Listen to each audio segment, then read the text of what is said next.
si yo le agrego líquido, ese paciente se me encharca, se me hace un ICC, a expensas de que yo quedarme con una función renal, o al revés, le saco líquido, ese paciente se me deshidrata, para justamente yo queriendo balancear un paciente por su insuficiencia cardíaca, pero a su vez le exacerbo la lesión renal aguda.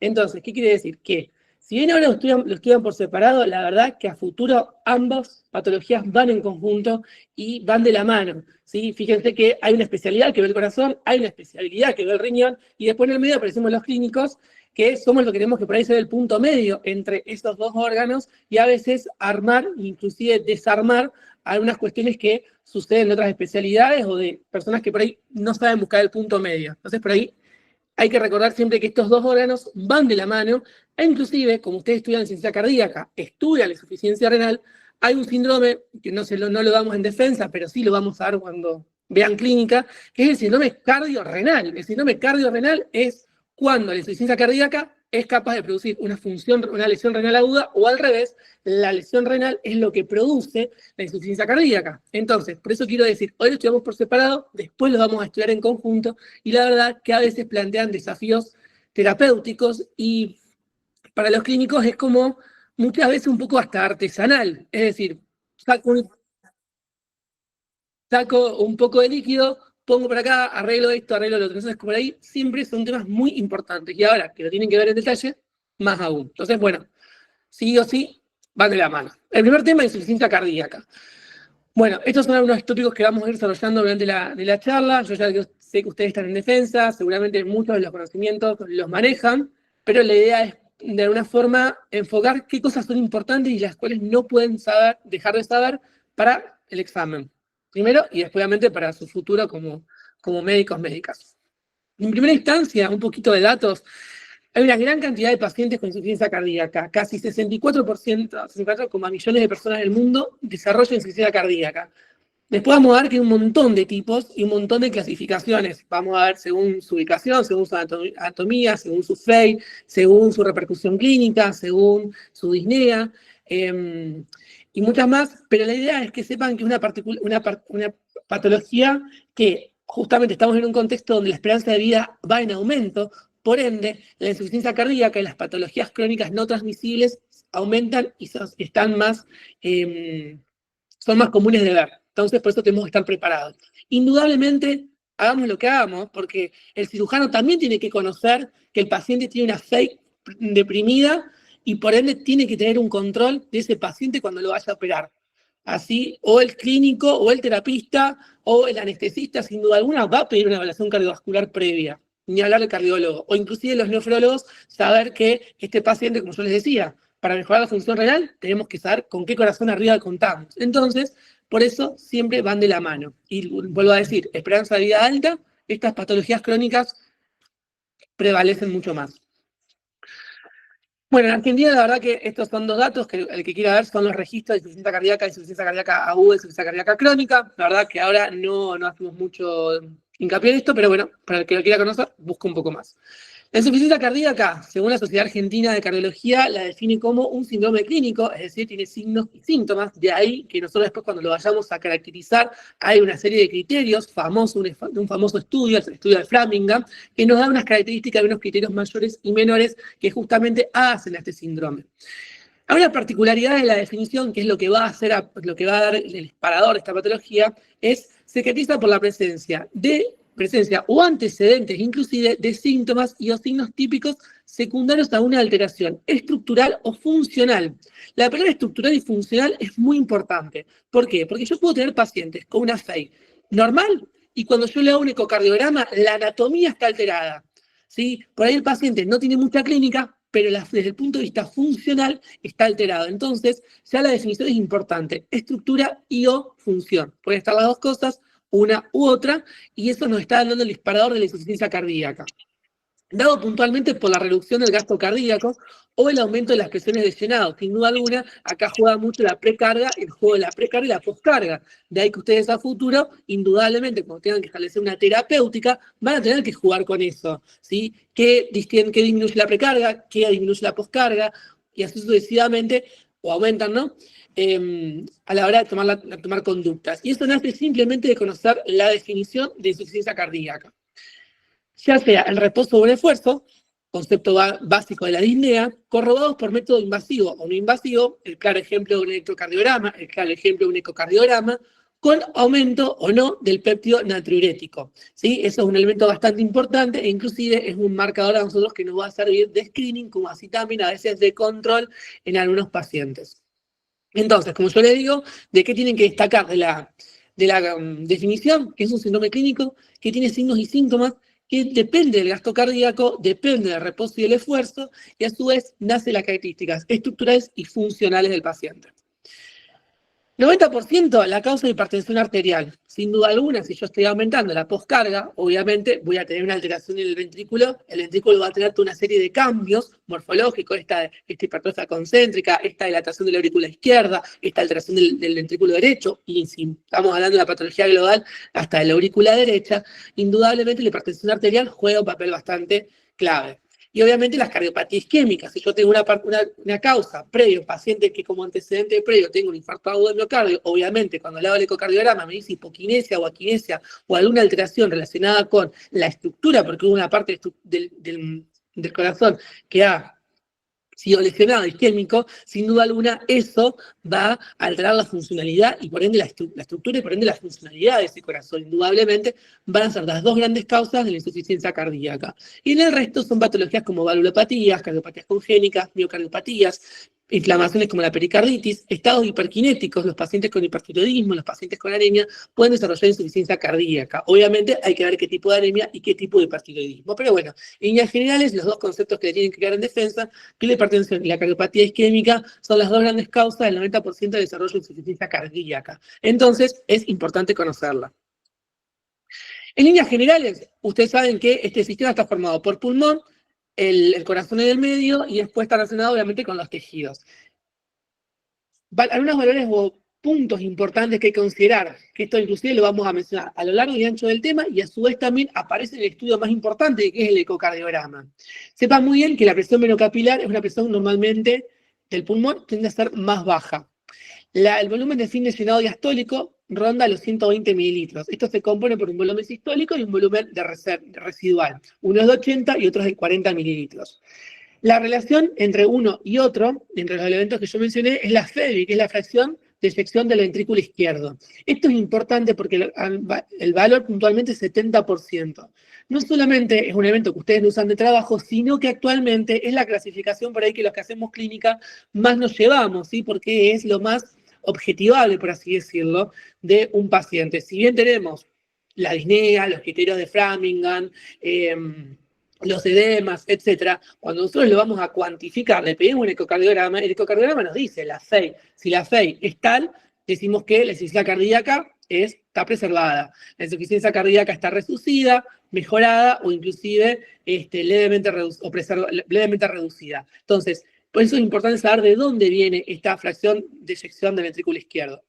Por otro lado, otro de los elementos bastante importantes a tener en cuenta es la presión venosa central. Nosotros, uno de los elementos que solemos utilizar es la vía central, es decir, un acceso venoso central, como ustedes estudian o hayan visto ya, tiene accesos venosos centrales y periféricos. Los periféricos, pues lo podemos tener en un brazo, en una pierna, en un pie, etc. Y los centrales, el más característico, son los yugulares, ¿sí? Los subclavios o los femorales, cada uno con sus particularidades.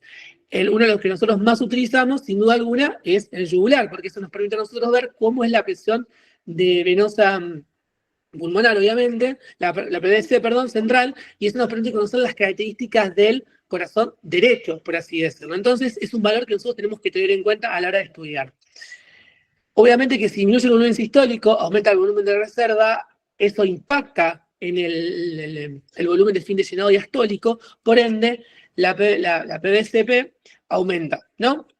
Lo cual nos va a dar la clínica de retrógrada, por un lado, o anterógrada.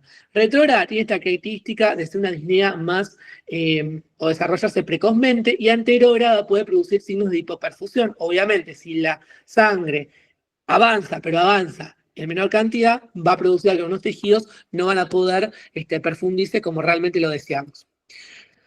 Por otro lado, hacia el corazón del lecho, también tenemos alteraciones anterógradas y retrógradas. Anterógradas va a producir la hipoperfusión y obviamente retrógradas va a producir los edemas. Ahí entonces tenemos, digamos, no solamente la clasificación de la FEI por la FEBI, o sea, asociada al 70%, sino también vamos a ver algunas particularidades que es esto del corazón derecho o el corazón izquierdo, ¿sí? Hablando de cada uno de sus partes si lo dividimos a la mitad.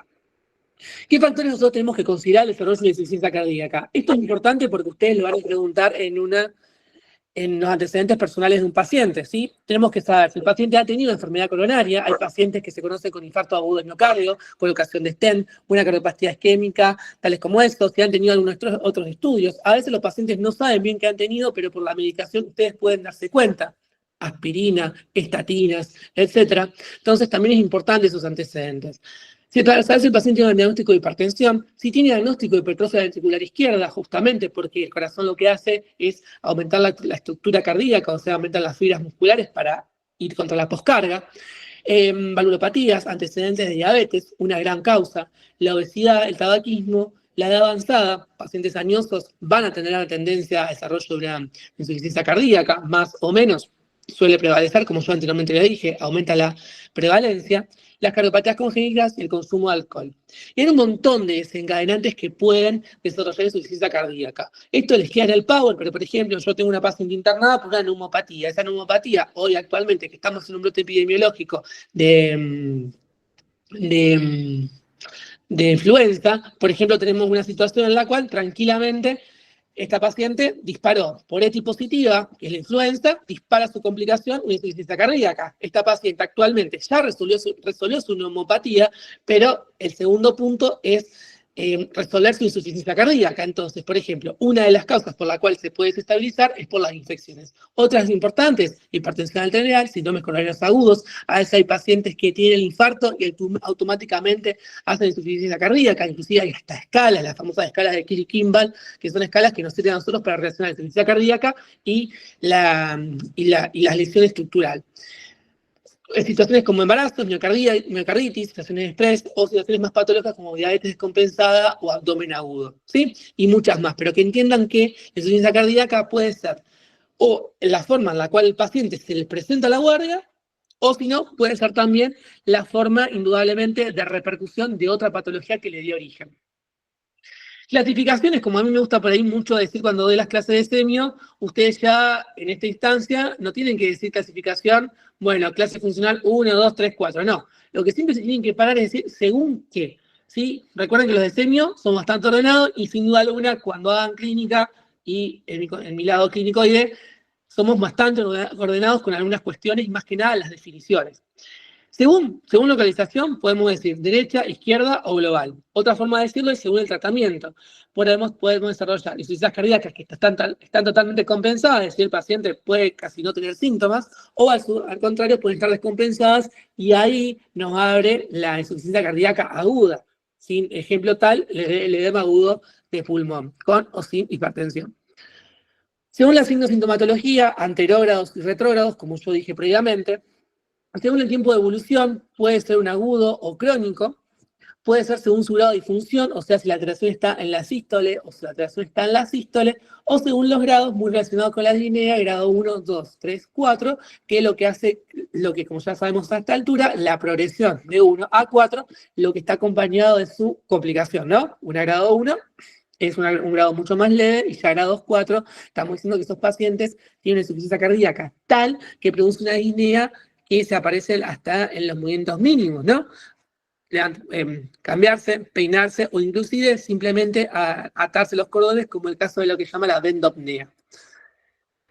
Y otra forma también, ustedes pueden ver lo que se llaman los estadios A, B, C, D. Esto en realidad lo pueden ver en algunas literaturas, yo se los pongo solamente porque no hace mucho se cambió, pero esto lo pueden seguir leyendo. Actualmente ya no se habla más de esa clasificación A, B, C o D, sino que uno lo que se le dice insuficiencia, el riesgo de insuficiencia cardíaca, la preinsuficiencia cardíaca, la insuficiencia cardíaca sintomática o la insuficiencia cardíaca avanzada, ¿sí? Entonces, cuando ustedes vayan a ver la literatura y vean el estadio A, B, C y D, ya eso quedó anterior, sino que hoy lo que se prefiere utilizar estos términos, que es el riesgo de insuficiencia cardíaca, es decir, que el paciente que tiene factores de riesgo para desarrollar insuficiencia cardíaca, la preinsuficiencia cardíaca es que cuenta con una alteración estructural o funcional cuando ya está establecida, es decir, tiene signos o síntomas, y cuando el paciente, la verdad, que empieza el tratamiento, la insuficiencia cardíaca está avanzada, ¿sí?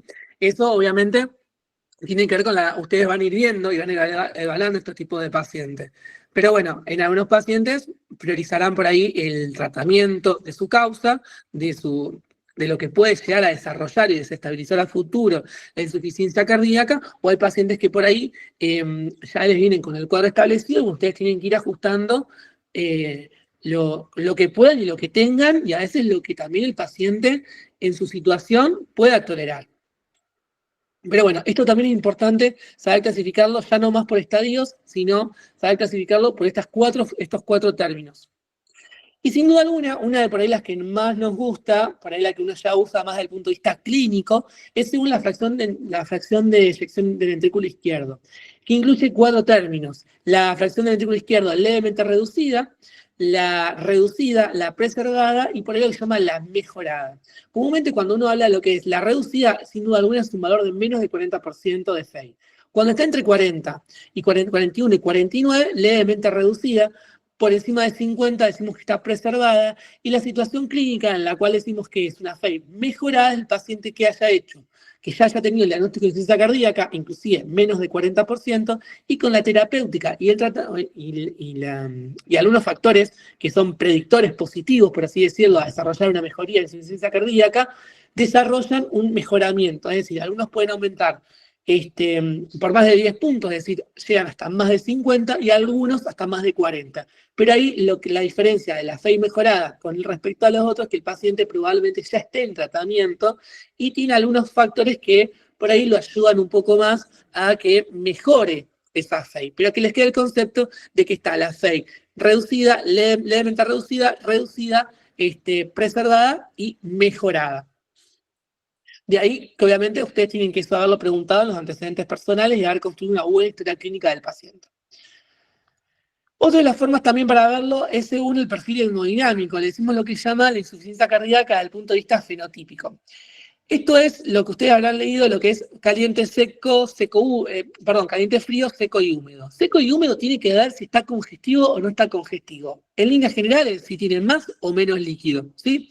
Y si está caliente o si está frío, si el paciente, cómo está el volumen minuto cardíaco del paciente, si está aumentado, si está ok, o inclusive si está deprimido de estos pacientes. Esto nos encuentra en 4 situaciones clínicas. Es decir, si está caliente, quiere decir que el volumen minuto cardíaco es normal. ¿Estamos? Y si está caliente y seco quiere decir que no está congestivo ese paciente, es decir, que no tiene líquido en algunos lugares que no debería estar. Brutalmente no tiene signos de edema, no está congestivo. ¿Sí? Esa es una situación, por así decirlo, el paciente está compensado y es lo más cercano a lo bastante estable que un paciente puede estar con una FEI. Otra forma del fenotipo es el fenotipo caliente y húmedo. Caliente, es decir, el volumen minuto cardíaco está normal, pero tiene síntomas de congestión, ¿sí? Es decir, cuadros que, por ejemplo, el edema agudo de pulmón. El paciente puede tener un buen volumen, pero a su vez tiene líquido en otros territorios que no son los adecuados. Por ejemplo, no sé, tiene edemas en miembros inferiores bastante marcados y no tiene alteración de la volemia en cuanto a su volumen minuto cardíaco. Recuerden esto de los espacios del LEC y el LIC, que acá también se ponen en juego. Otras situaciones clínicas del paciente fenotípicamente decimos que está frío y seco. Frío, es decir, el volumen cardíaco está disminuido, y seco porque no está congestivo. Obviamente, si no tiene líquido, no va a congestionar, no va a redistribuirse el flujo. Entonces, es un paciente, son 2 cuadros muy avanzados en insuficiencia cardíaca porque son pacientes que ya tienen la alteración, que no tienen el tratamiento, que complican y que producen una depresión bastante importante de su volumen, tanto desde los 2 puntos de vista, de lo caliente y lo frío, y de lo seco y lo húmedo. Y el cuadro por ahí último, el más complicado, el que por ahí nos plantea también una urgencia por ahí más importante, donde el tratamiento por ahí es un poco hasta más agresivo, es el paciente con un perfil hemodinámico frío y húmedo. Es decir, su volumen minuto cardíaco está deprimido y a su vez está todo dematizado, está todo congestivo, ¿sí? Es ese paciente que a nosotros nos va a poner en un desafío. Es decir, el líquido no está yendo al volumen minuto cardíaco, el líquido está yendo para otro lado. ¿Qué hacemos? Estas 4 situaciones son bastante importantes. Ahora, no sé si tanto para lo que ustedes se acercan en defensa, pero sí conocerlo porque muchos ya han cursado clínica a estas alturas o inclusive algunos lo están cursando. Entonces, estos 4 puntos son importantes porque inclusive van a establecer la terapéutica llegado su momento y para los que han cursado tercero, conocer esto es importante porque en algún momento lo van a requerir. Entonces, también conocer la insuficiencia cardíaca desde estos 4 puntos es importante. Bueno, sin duda alguna, el estudio por ahí de cabeza, donde nos dice, che, fíjate que nosotros tenemos una frase, lo de las que hacemos clínica, que se llama, la clínica es soberana. Es decir, yo puedo tener el mejor estudio, puedo tener el electrocardiograma, puedo tener el ecocardiograma, puedo tener la tomografía o la angioresonancia para hacer una cardioresonancia al paciente, o inclusive puedo tener todo el sistema para hacer una CGT.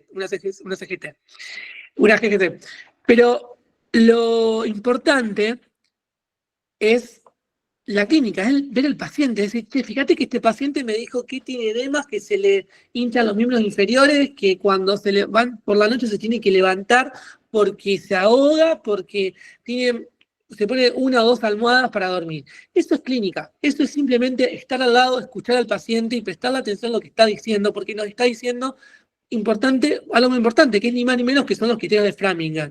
Y no solamente es escuchar, sino también saber preguntar, que son por ahí los 2 puntos que un médico siempre tiene que desarrollar. Tenemos criterios mayores y tenemos criterios menores. Son bastante complicados por ahí a veces recordarlo, pero sin duda alguna, si ustedes lo estudian uno por uno, ya les resume bastante el cuadro clínico de insuficiencia cardíaca. Los criterios mayores, los leo rápido, pero creo que a esta altura ya los recuerdan, que es la disnea, los estatores crepitantes, más que nada la paroxística nocturna, que al paciente lo molesta, lo despierta, el antecedente de un edema agudo de pulmón, la cardiomegalia, que tenga un tercer ruido, famoso galope, la ingurgitación yugular, el aumento de la presión venosa, obviamente ustedes van a utilizar las vías centrales, como yo les he adelantado, o inclusive la ingurgitación yugular. En este contexto, si van a saber decir si es 1, 2, 3 tercios, o inclusive en sexto, depende la clasificación que ustedes se habitúen. El reflujo hepatoyugular y la pérdida de peso, más que nada tras el tratamiento, porque obviamente uno como usa diuréticos, lo que hace es por ahí desembarazar al paciente de líquido. Y los criterios menores son algunos que no son tan propios, pueden responder un montón de cosas, pero si nosotros los sumamos a 2 o 3 criterios menores o los combinamos con los mayores, por ahí nos llegan un poquito el diagnóstico. La debilidad de esfuerzo, los edemas de miembros inferiores, el derrame pleural, la hepatomegalia, la tos nocturna y la taquicardia, ¿sí?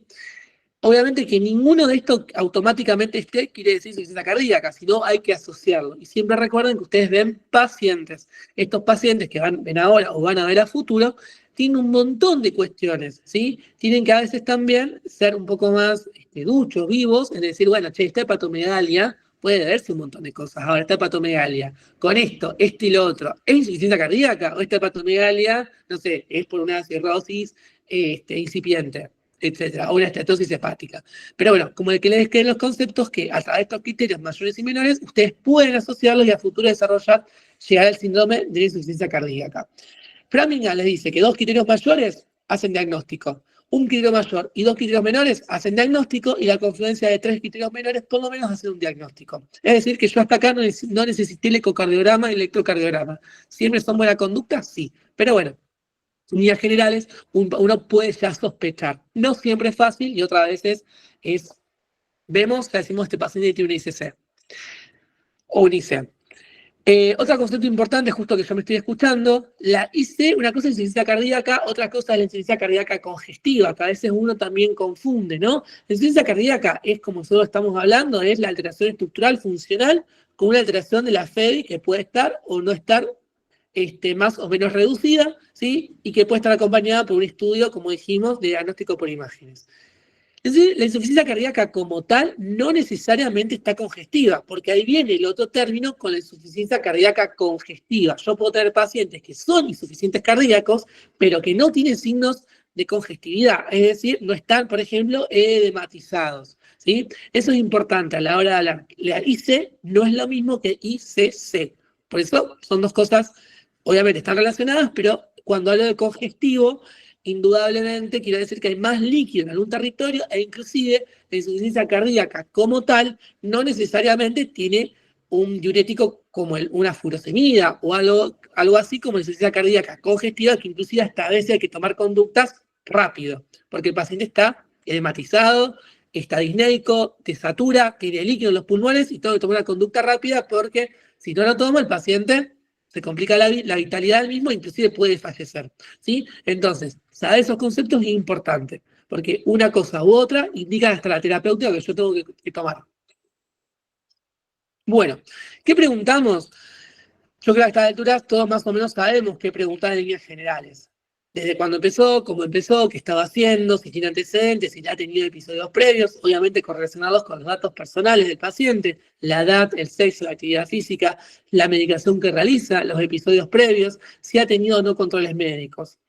Inclusive el motivo de consulta a la cabeza es la disnea y destaca obviamente la disnea paroxística nocturna. Pero bueno, eso a esta altura yo no lo voy a aclarar mucho de qué es una cosa u otra porque doy por hecho que está rendiendo defensa, rindieron injuria, ya saben lo que hablamos de disnea.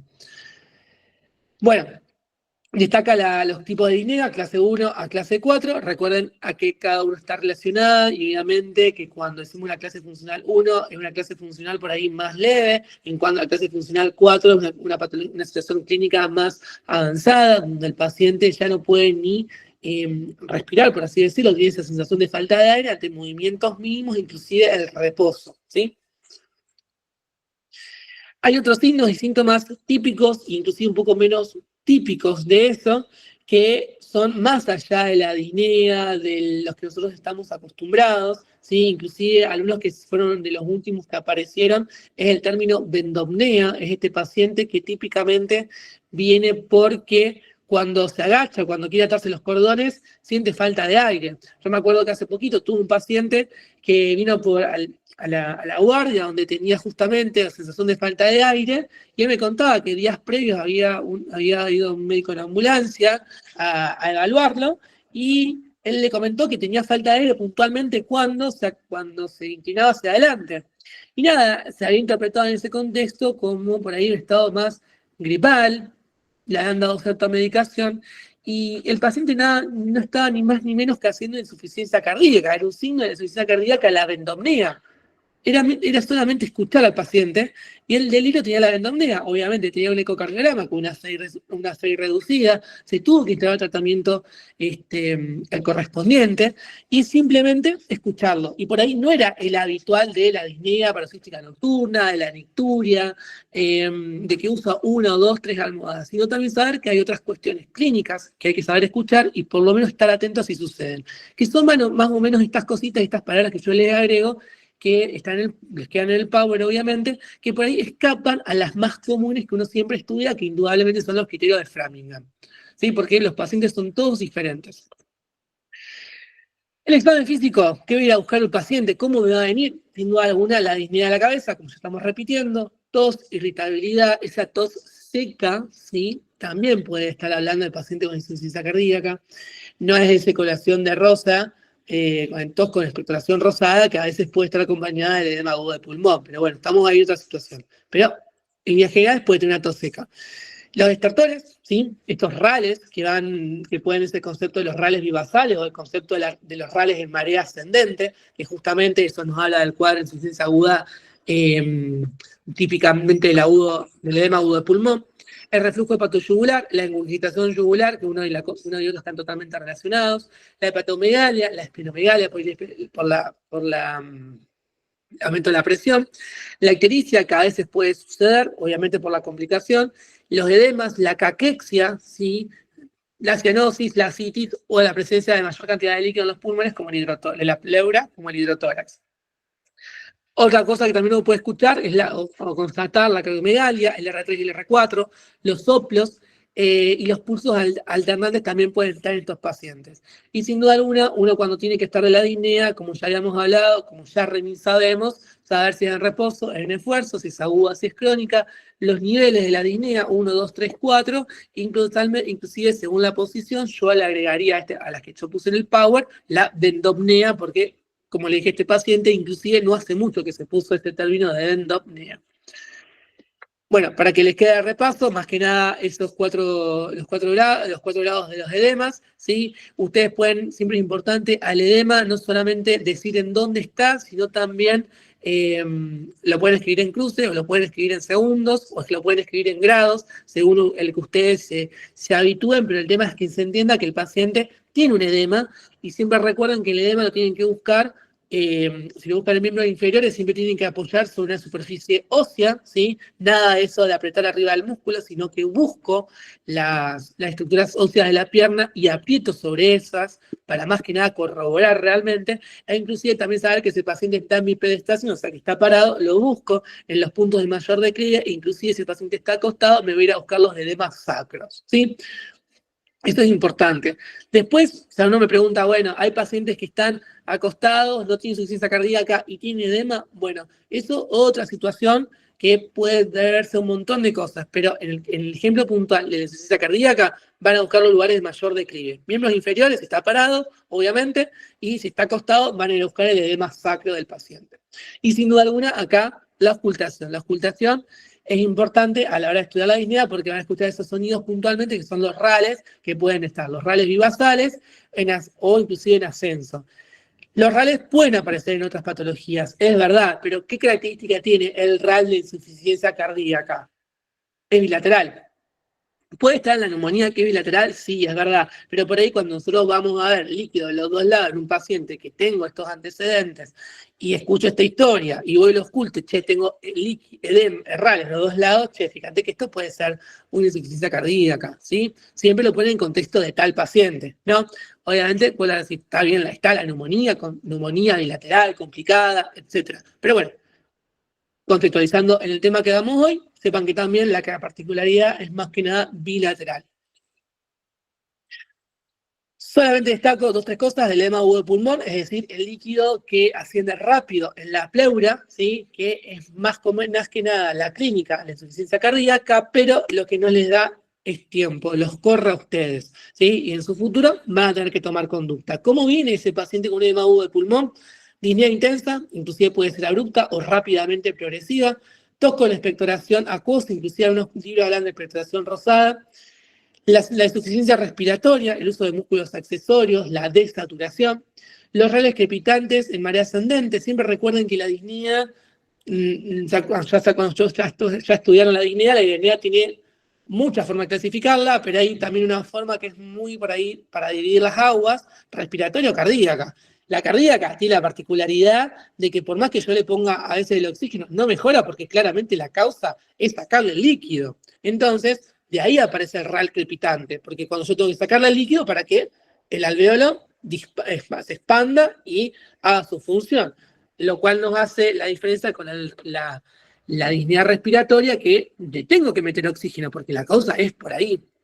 Estamos, y responde más fácilmente al oxígeno. Otra característica del edema de pulmón es el corazón con R3, ¿sí? O la placa patológica que tiene líquido, como ustedes pueden ver, a predominio de mi tórax derecho, ese líquido en ascenso, donde inclusive hasta están están borrados los senos costofrénicos, e inclusive van a poder ver las líneas de Kerley A, B, esa cardiomegalia que aparece y que son cuadros típicos, son imágenes típicas del líquido. ¿Qué exámenes complementarios uno tiene que estudiar a la hora de pedir al estudiar la insuficiencia cardíaca? El primero de ellos es la placa radiográfica.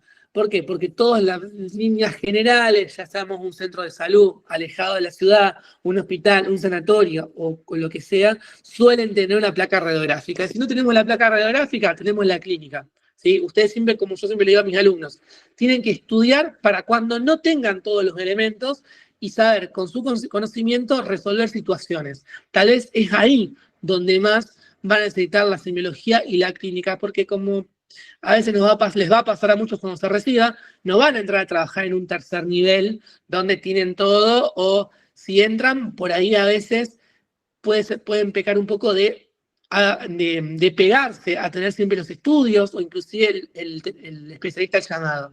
Muchos van a ir a lugares donde realmente se necesita y a veces en esos lugares no hay todos los elementos. No hay una placa, no hay siempre un ecocardiograma, a veces no hay papel para hacer electrocardiograma, y ustedes con la clínica van a tener que tomar decisiones. Y justamente, a veces cuando sepan más clínica, sepan más semiología, les va a ser mucho más fácil por ahí estar en las situaciones en las cuales no tengan todo, y cuando tengan todos los elementos para pedir, también saber qué pedir, ¿sí? Recuerden que los estudios son complementarios, no definen, nos ayudan a ver un paciente y a direccionar. Y los vamos a pedir cuando nosotros consideremos que el paciente los requiere, porque si no, también estamos frente a un problema porque podemos pedir muchas cosas y ojo cuando aparecen resultados que no buscamos, porque no sabemos cómo interpretarlos. Y eso es un problema. Bueno, la primera es la placa radiográfica. Como yo les digo, las características, sin duda alguna, tienen que ver primero cómo saber definir una imagen radiográfica, sin duda alguna, saber la técnica, ¿sí? la centrada, inspirada, penetrada, saber reconocer el botón aórtico, saber cuándo estamos en la cardiomegalia, ¿sí? Saber medir el índice cardiotoráxico, saber reconocer los senos costofrénicos si están libres o están ocupados, y a su vez también uno de los elementos importantes son las famosas líneas de Kerley tipo A y tipo B, ¿sí? Las tipo A, por ahí tienen esa característica de estar más que nada en la zona superior de la placa radiográfica, que van desde el centro hasta la periferia, más que nada en relación oblicua, y las líneas de Kerley por eso son un poco más horizontales, que tienden, si no me equivoco, a tocar un poco más la pleura, que las líneas de tipo A no tocan la pleura.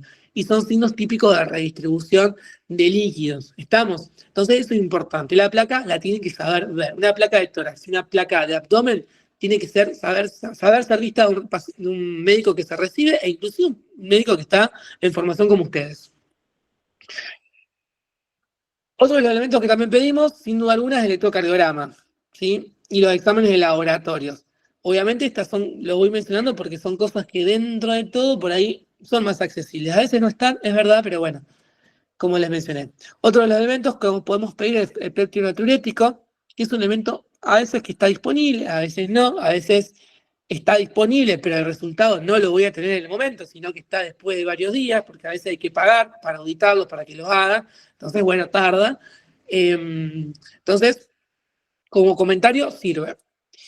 El laboratorio incluye un hemograma, un laboratorio general, mejor dicho, el hemograma para ver si tiene anemia, la función renal, justamente porque el paciente que puede tener insuficiencia cardíaca puede tener una lesión renal aguda o inclusive una enfermedad renal crónica.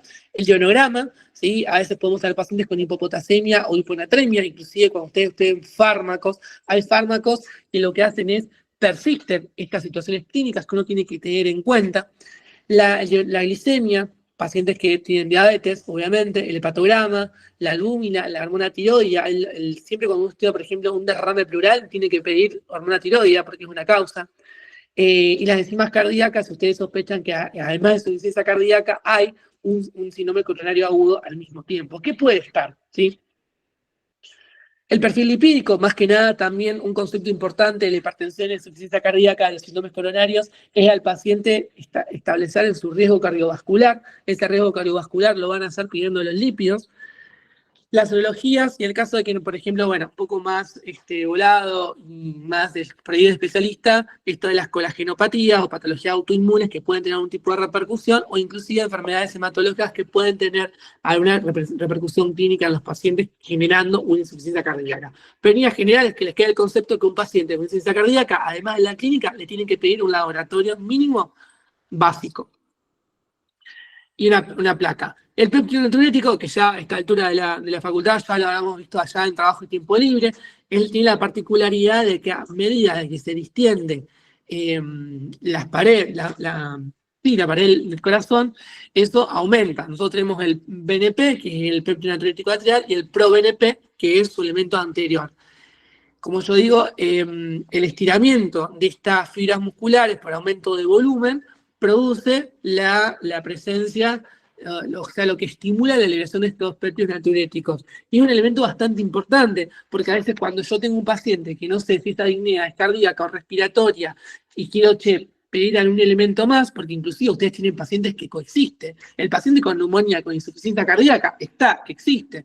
¿Qué hago cuando eso? ¿Cómo me doy cuenta? Si es IC, perdón, y cuando me doy cuenta que tiene una neumonía, o inclusive a veces tengo que ver, che, pero ¿qué empezó primero? ¿Qué descomplejizó a tal cosa? O ya estaban los dos alterados. Entonces, ahí también es importante el ProBNP.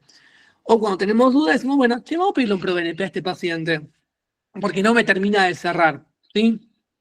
También en cuestiones de tiempo, a veces, no sé, el ecocardiograma lo puedo tener recién el lunes, el martes, porque el ecocardiografista no llega y por ahí, antes de hacerlo, puedo pedir el ProBNP. Entonces, eso también es importante. Así que bueno, también saber que eso es por ahí un poquito más avanzado, pero saber que inclusive este ProBNP a veces puede tener un poco de elementos que lo pueden alterar, es decir, que su valor puede ser no ser tan real como situaciones como obesidad, edema, taponamiento cardíaco o situaciones como una constricción pericárdica. Pero que les quede el concepto que el ProBNP les puede ayudar a hacer por lo menos diagnóstico y en algunas situaciones también hacer seguimiento de estos pacientes. Bueno, pero esta frase que me gustó, ese trabajo, lo que dice, aunque la base de la evaluación de la insuficiencia cardíaca, perdón, es y deberá ser siempre una historia clínica y una exploración física estándar. Es decir, por más que yo tenga el ecocardiograma, el electrocardiograma, la placa radiográfica, el ProBNP, cardiología llamado, una unidad de cuidado, una unidad coronaria, tenga el terapista arriba al llamado para preguntarle, che, inclusive no van a llamar a un terapista para esto, sin duda alguna. La clínica, es como voy a decir, la clínica es soberana, les va a marcar para dónde van a tener que ir con estos pacientes. Porque puede ser el paciente típico de internación, como puede ser tranquilamente un paciente de consultorio, ¿sí? No crean que la insuficiencia cardíaca es solamente de internado. No, ustedes van a poder manejar insuficiencia cardíaca sentadito en el consultorio y al paciente lo van a tener que ir controlando. Entonces, es resorte de todos. Y vuelvo a repetir, no es solamente del clínico, no es solamente del cardiólogo, sino de muchas otras profesiones y especialidades que también les va a importar.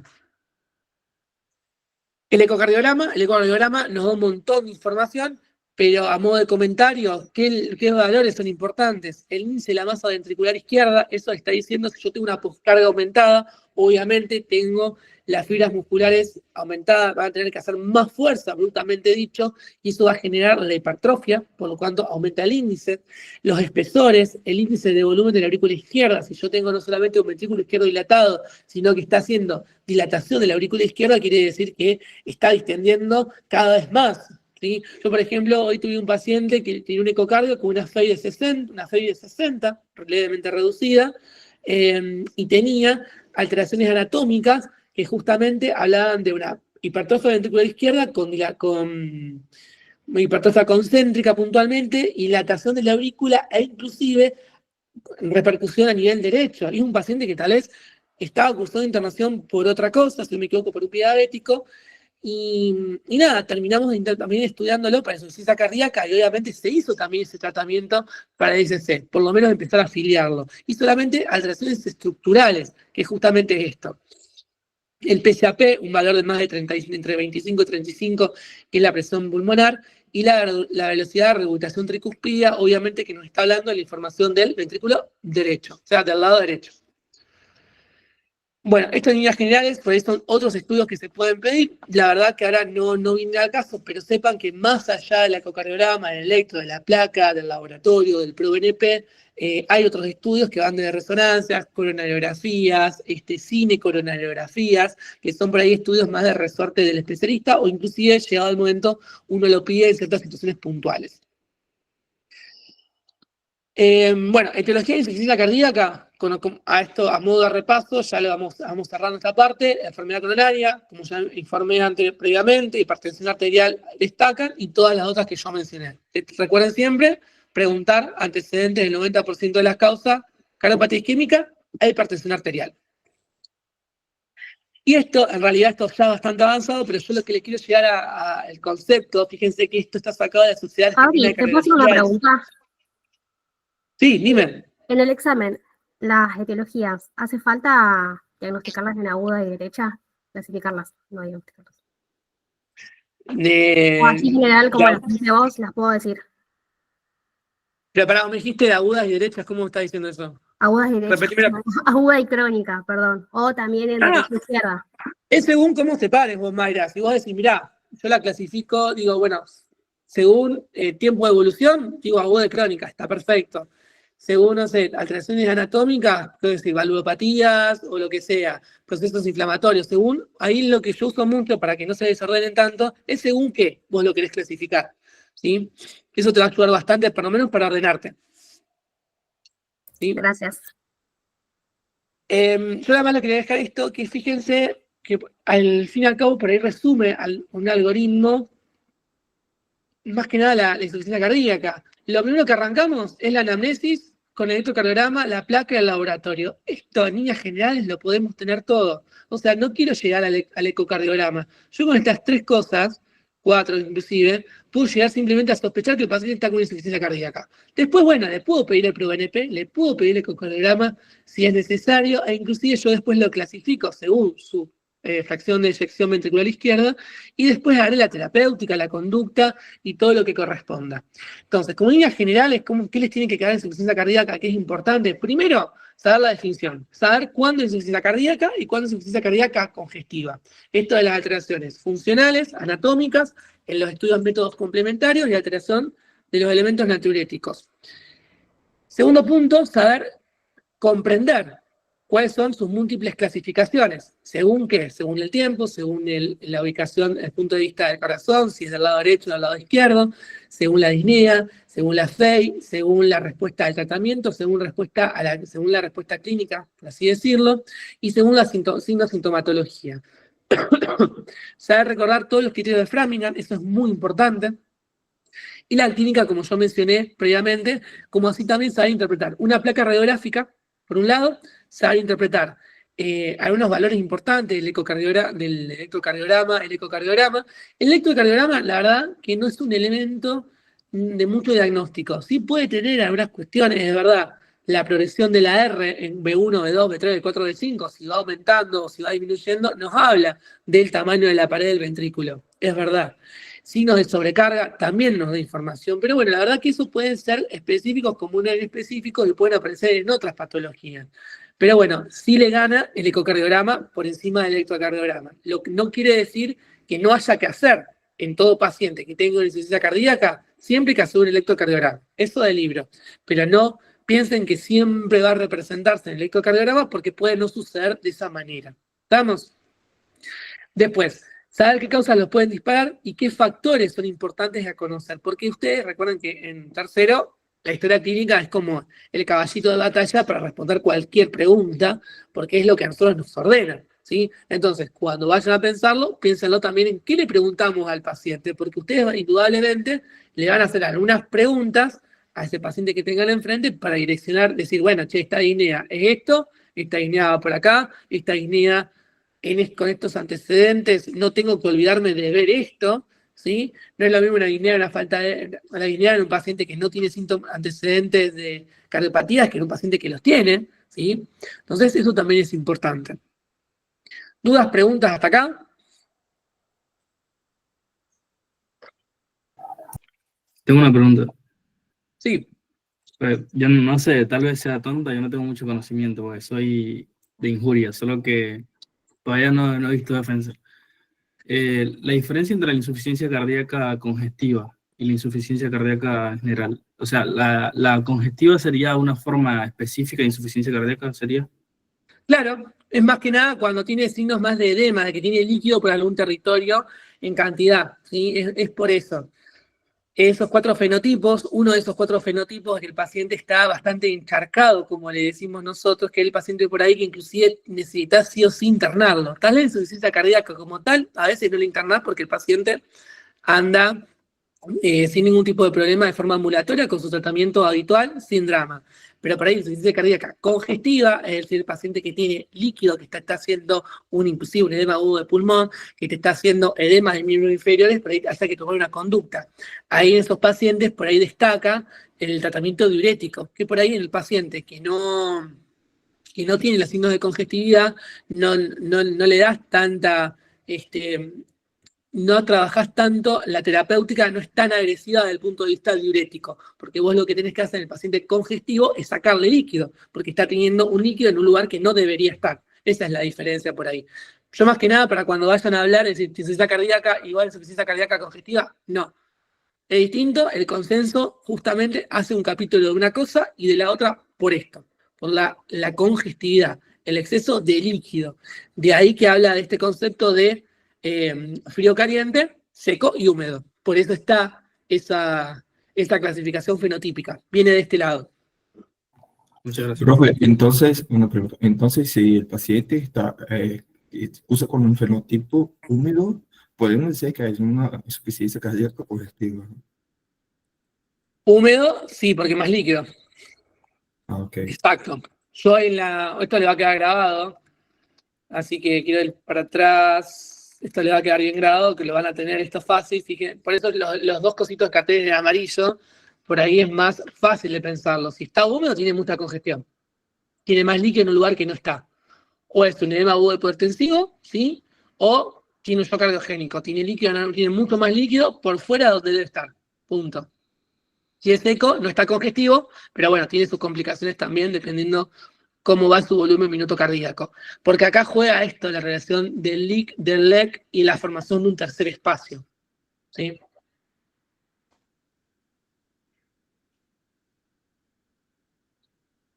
Profe, tengo una duda con respecto a cuando estamos hablando de una insuficiencia cardíaca con congestión. ¿Estamos hablando necesariamente de una insuficiencia cardíaca global, como que las 4 cámaras estén como colapsadas, o no necesariamente? No necesariamente, pero en la mayoría de los casos sí. Listo, La congestión es que hay mucho líquido en algún territorio. Eso tiene que ver como concepto. listo, ok, Así que hay maravilloso. que tomar una conducta rápida porque está formándote un tercer espacio y el líquido se te está yendo para otro lugar. Por eso, cuando yo les mencioné en Framingham, uno de los elementos es la pérdida de peso. Porque el paciente puede tener una buena volemia, pero está teniendo líquido en otro lugar. Por eso tengo que sacarle ese líquido.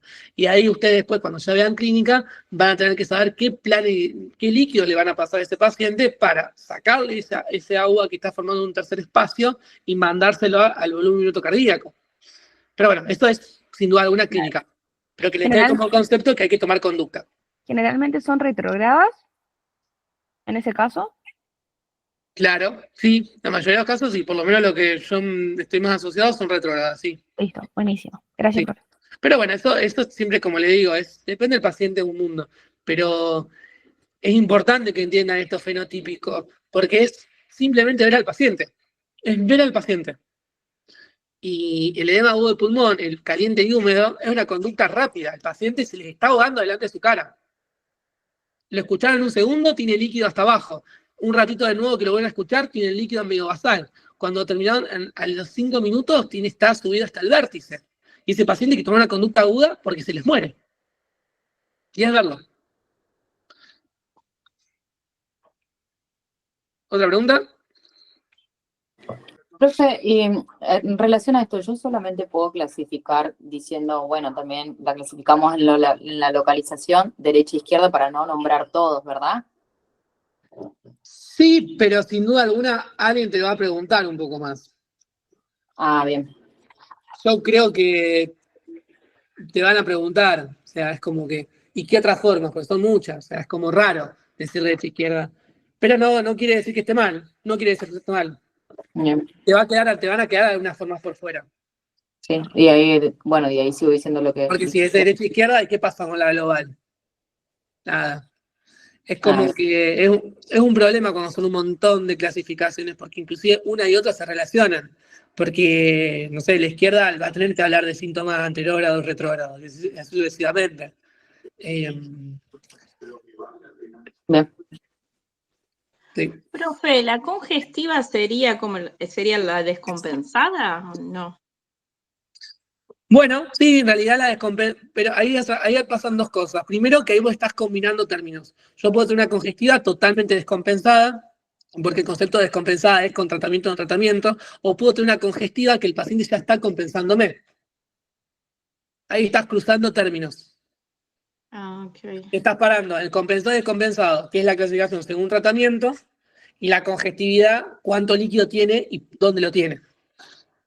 Justo te iba a hacer esa pregunta, porque yo, o sea, entiendo las otras, según la localización, evolución, difusión, pero según el tratamiento me cuesta un poco, en el caso de la Fácil. compensada y descompensada. O sea, Pensarlo así muy brutalmente yo le estoy haciendo, el paciente está tratado, pero ese tratamiento no está respondiendo de la mejor forma, no está mejorando los síntomas del paciente. Ah, ok. O Por sea, ahí ya seguiría tenés- como con disnea, una cosa así. Ponele que yo te vengo, soy un paciente, no sé, de 60 años, te digo, che, mirá, tengo toda esta medicación, tengo tal cosa, y te digo, y tengo falta de aire, me hace una placa y tengo mucho líquido. Es decir, un paciente que ya está tratado, que pese a eso no está mejorando. O inclusive, un paciente que vos lo tenés internado, le estás haciendo tratamiento y pese a eso no mejora. Yo me acuerdo hace poquito tuve una paciente que hizo un debut de insuficiencia cardíaca estando internada con nosotros y estuvo con tratamiento diurético cada tantas horas. Después se hizo un tratamiento mucho más más agresivo, es decir, por ejemplo, se pasó el diurético primero cada 12, después cada 8, después cada 6 horas. Después inclusive se le hizo una bomba de diurético y pese a eso no mejoraba. La paciente estaba haciendo un cuadro de insuficiencia cardíaca descompensada, porque no estaba respondiendo al tratamiento. Obviamente después se la derivó y ya a una unidad de cuidado intensivo, de cuidado cardiovascular, porque ya necesitaba esa conducta. Entonces no estaba respondiendo. Ahora, una compensada por ahí entró, tenía mucho líquido, le mandaste una furosemida, que es un diurético de asa, que lo que hace es sacar líquido rápido, y el paciente al ratito te está respirando re bien, no le falta el aire, no requiere ni oxígeno. Eso es compensado y descompensado. Buenísima, me quedó súper, súper claro. Capaz esto no tiene nada que ver con defensa, pero en un caso así, en un paciente así, ¿qué es lo que es mejor, un diurético de asa o vendría siendo un diurético tiacídico? Furosemida. A la Santa Furosemida le tenemos que rezar. Buenísima. Todos los médicos le rezamos a la Santa Furo. Listo, buenísima, gracias, me quedó Siempre. clarísimo. Gracias. No, o sea, la Furo nos salva la vida y nos salva la matrícula a todos. Porque nos ayuda un montonazo. Siempre cuando vas a una guardia, fíjense si tiene entre la medicación que tenga, busquen una furosemida porque es un arma que tenemos que tener. La carta fija de un edema agudo de pulmón.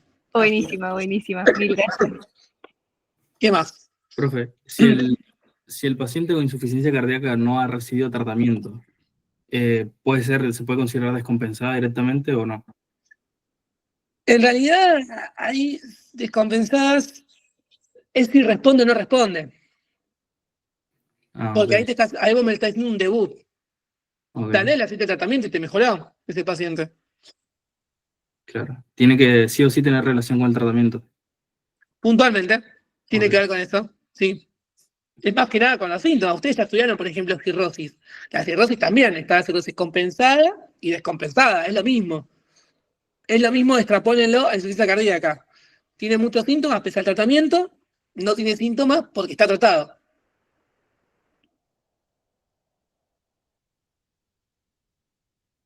¿Algo más?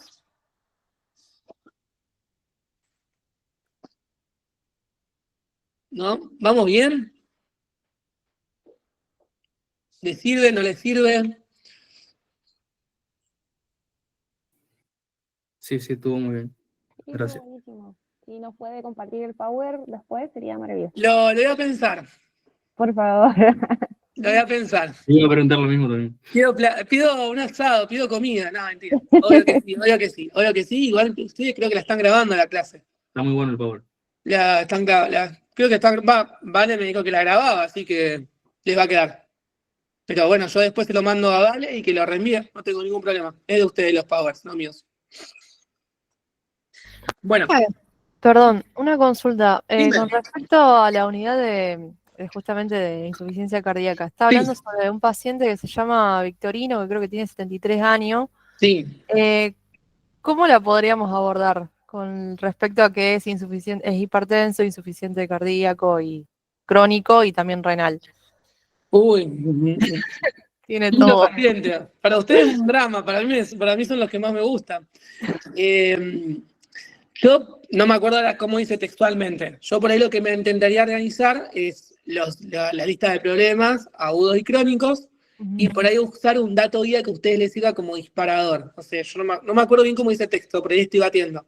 Pero bueno, si a ese paciente con tanta edad va a tener que hacer un riesgo cardiovascular. Ese riesgo cardiovascular y tomar algún motivo de consulta. Tiene un paciente añoso con disnea.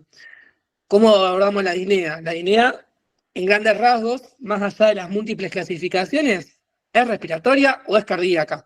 Inclusive hay un apunte hecho por mí, que no sé si lo tienen, no sé si está en el campus. Yo hice este año un apunte de disnea, que está todas las clasificaciones, inclusive está hasta cómo uno lo podría abordar muy banalmente para el nivel de un pregrado, que lo pueden buscar, también está ahí. Ah, bueno, genial. Que creo que la doctora Garrido lo había subido al campus. Si no, bueno, lo busco y se lo mando a Valen y lo reenvía. Sí, Pero por desde favor. entendió que lo había mandado. Genial. Está bueno. Muchas gracias. ¿Más preguntas? ¿O pasamos a Riñón? Nuestro otro amigo y enemigo a veces.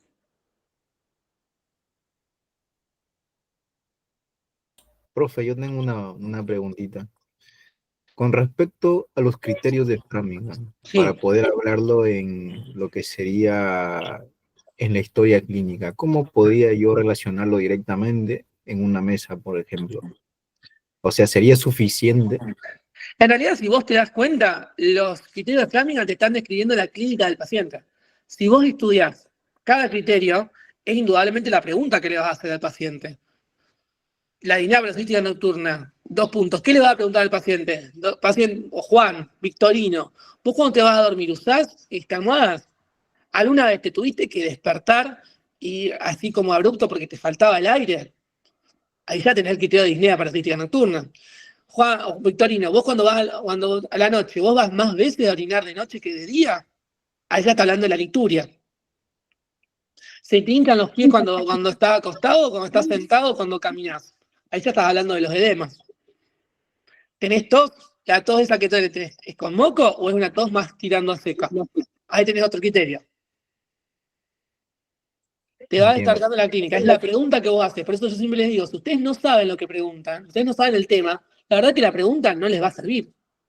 Claro, Es justamente, así. profe, iba mi pregunta relacionada como que cómo nosotros poder preguntar y evocarse a lo que sería un criterio con respecto a la historia clínica, o sea, sería lo ideal, ¿no?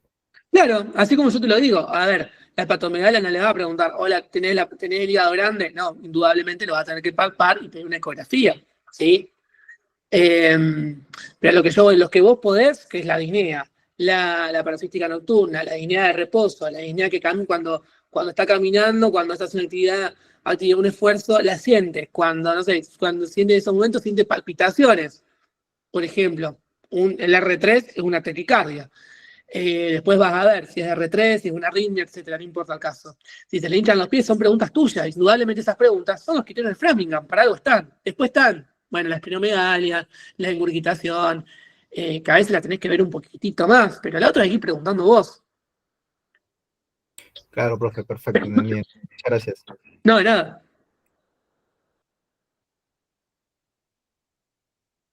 Bueno, ahí van a comentar un poco más alejado de los pacientes, pero el día de mañana, cuando ustedes vean muchos pacientes, yo veo como hago, hacer clínica, hago adulto joven, y tengo mucho paciente adulto mayor. Por ahí el adulto mayor ve la insuficiencia cardíaca tipo bien de libro, que es la que estudiamos nosotros en la Facu, y es real todo lo que decimos, no les estamos mintiendo, es así el paciente.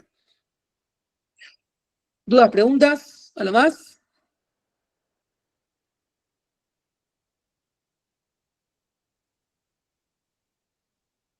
¿No? Listo. Bueno, tengo un segundo que voy a dejar de compartir y voy a pasar a dar un poquito de la parte de lesión renal aguda. Si tienen alguna pregunta, sin duda alguna me lo van diciendo, ¿sí? No tengo problema.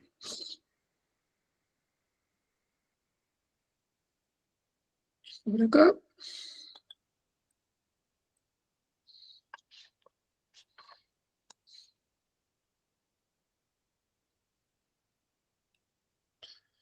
Este.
Ahí estoy intentando compartir. Dame un segundito.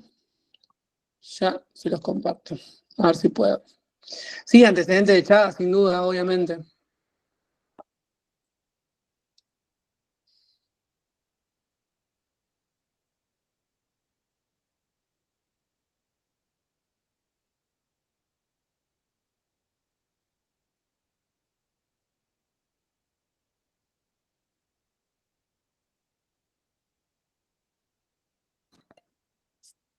Listo. Ahí estoy. Bueno. Ahora vemos eso de la unidad problema. Bueno, ahora sí va de la mano el concepto de lesión renal aguda y enfermedad renal crónica. Esto también es importante, más o menos también con la terminología. Ya no se habla más de insuficiencia renal aguda, sino si se habla de lesión renal aguda. ¿Estamos? Eso para arrancar. No es más IRA, sino es LRA, lesión renal aguda. Primer punto. Ya no hablo más de insuficiencia, hablo de lesión renal. ¿Sí? Por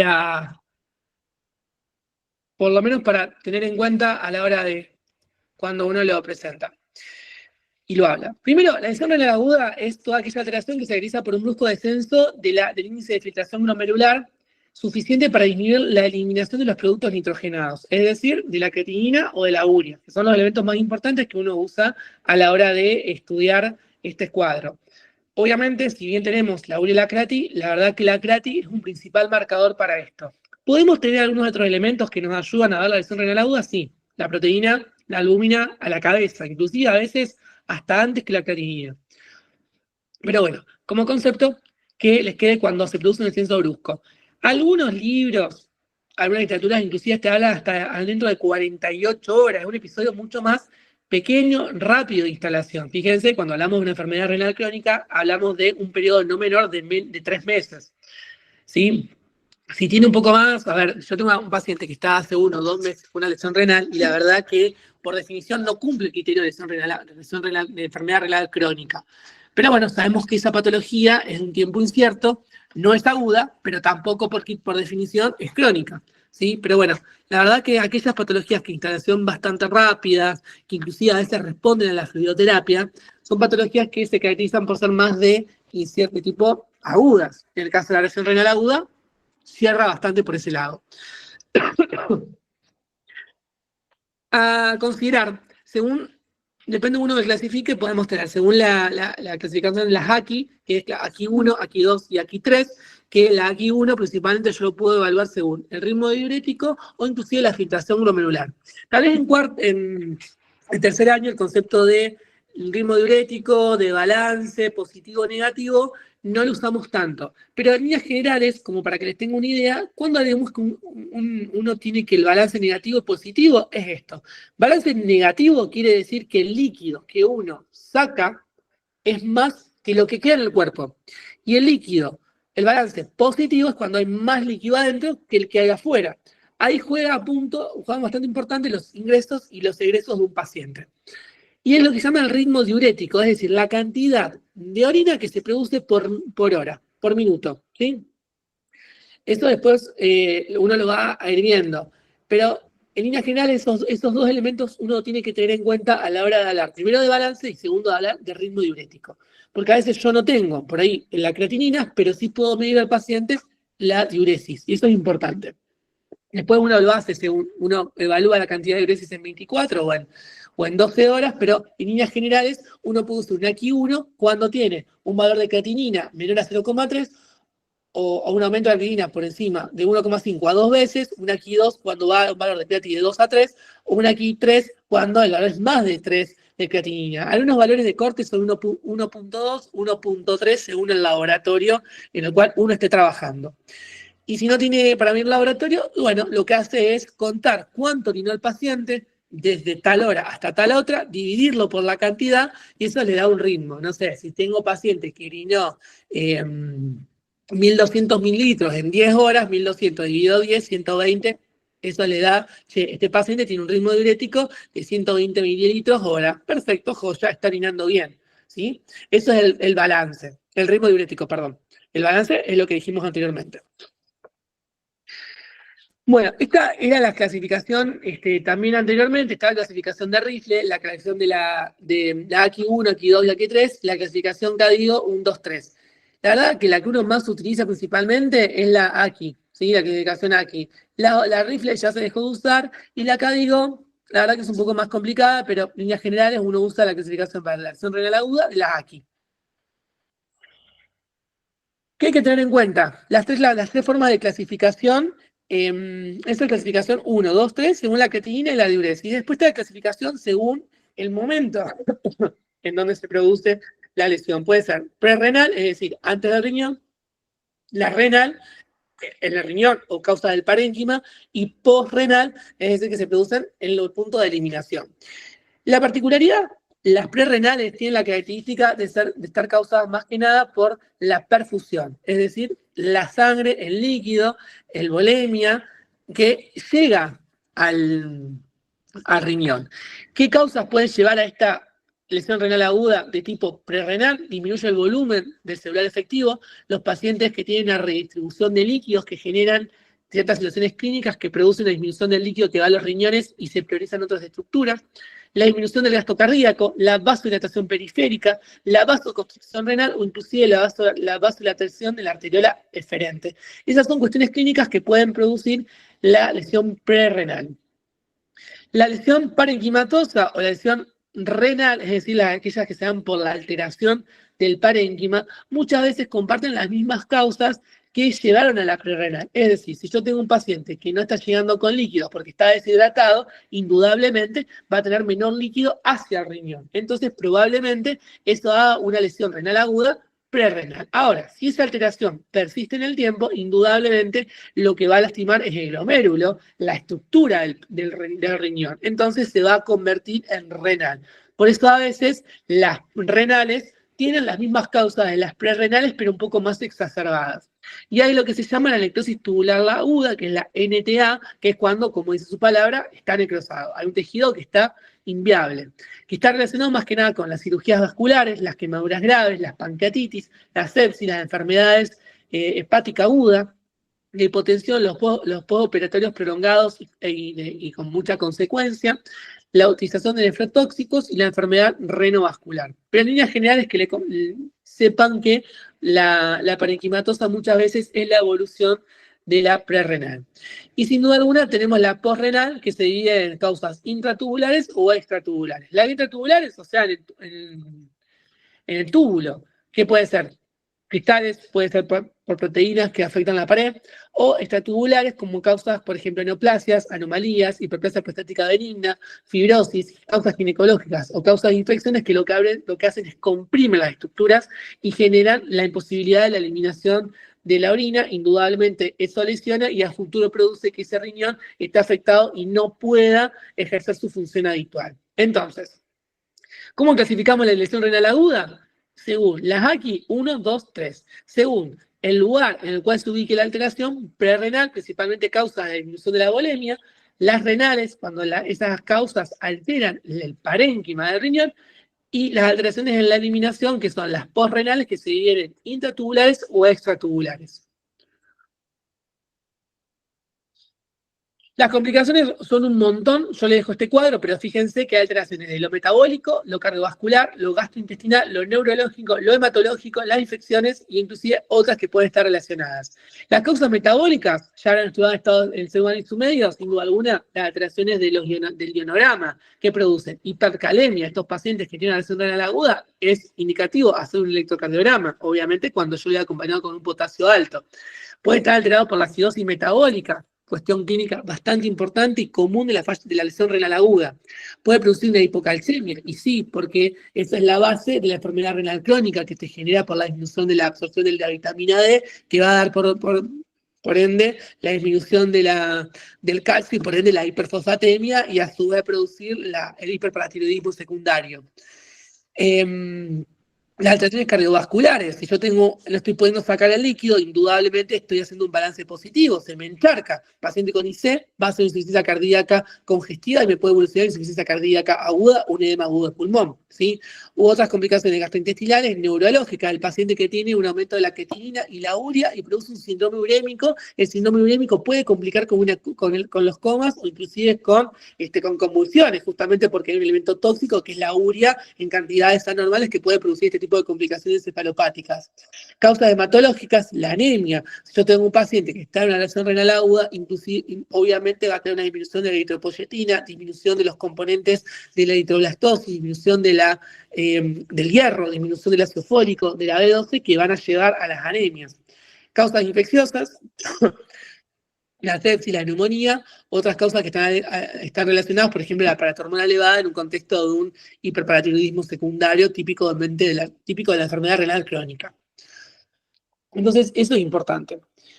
La clínica de estos pacientes es la alteración de la diuresis y, obviamente, la clínica de la patología que le dio origen, ¿sí? Si el paciente está teniendo un cuadro obstructivo, indudablemente tal vez tenga dolor, molestia. Típico caso del cólico biliar, del cólico renal. Un licto que obstruye los conductos de eliminación. Esos lictos producen una obstrucción, generan bastante dolor, entonces el paciente, por ahí, además del ritmo diurético alterado, va a tener el dolor incapacitante del paciente. Entonces, a veces la clínica está asociada no solamente a la diuresis, que ustedes le van a preguntar cuánto orina, sino también todo el cortejo signo-sintomatológico acompañante.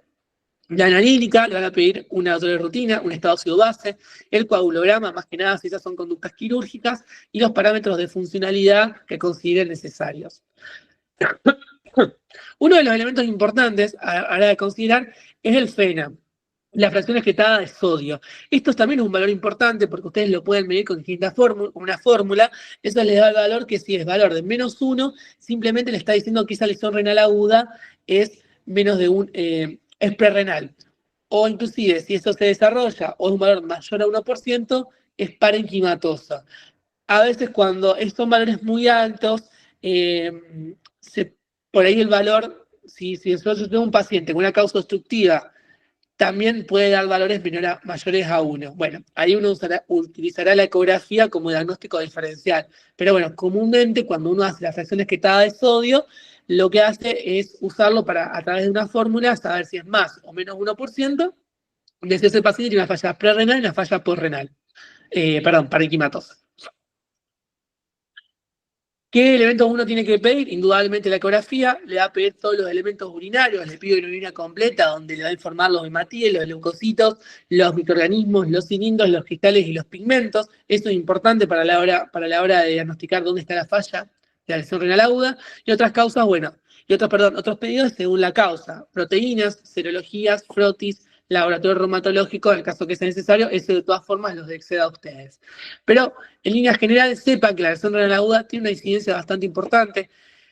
A veces es un alto costo de salud porque hay que intentar resolverlo. A veces son una gran cantidad de líquidos, más gran cantidad de los gastos de la internación en sí.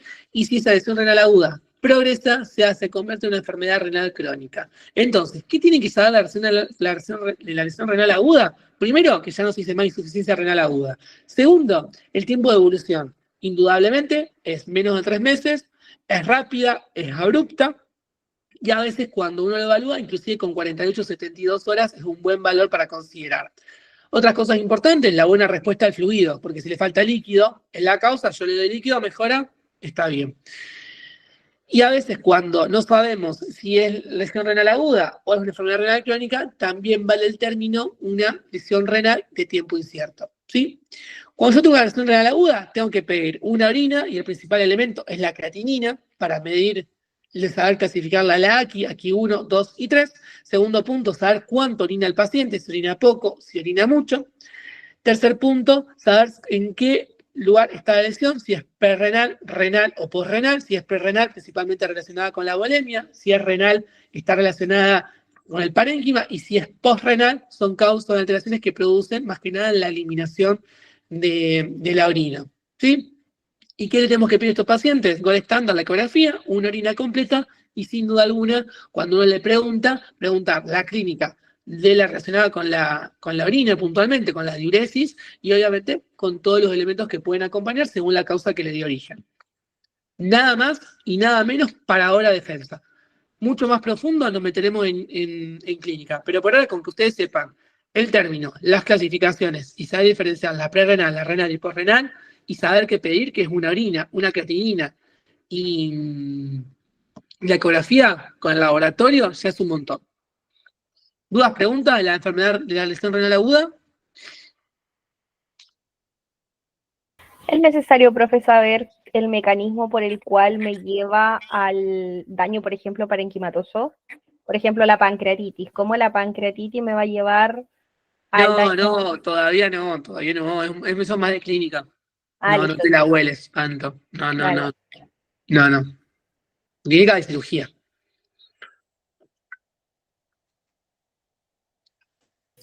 Profe, una pregunta. Sí. De todas las causas, en cuanto a la localización de la lesión renal aguda, prerrenal, renal o porrenal, ¿cuál es la más frecuente? Prerrenal, sin duda, deshidratado. Ok, gracias. Sí. La falta de líquido, aporte de líquido. Después, estamos hablando, ojo, de la lesión renal aguda, porque la principal causa de la enfermedad renal crónica es la diabetes. Ojo. ¿Podría repetir, profe? No se escuchó bien. No, que acá, esta clasificación que me pregunta, la deshidratación es bastante importante, ¿no? Porque hay muchas causas que no pueden mover eso, pero estamos hablando en contexto de un agudo, porque cuando yo yo me voy a la causa más común de la enfermedad renal crónica, ahí está la diabetes a la cabeza.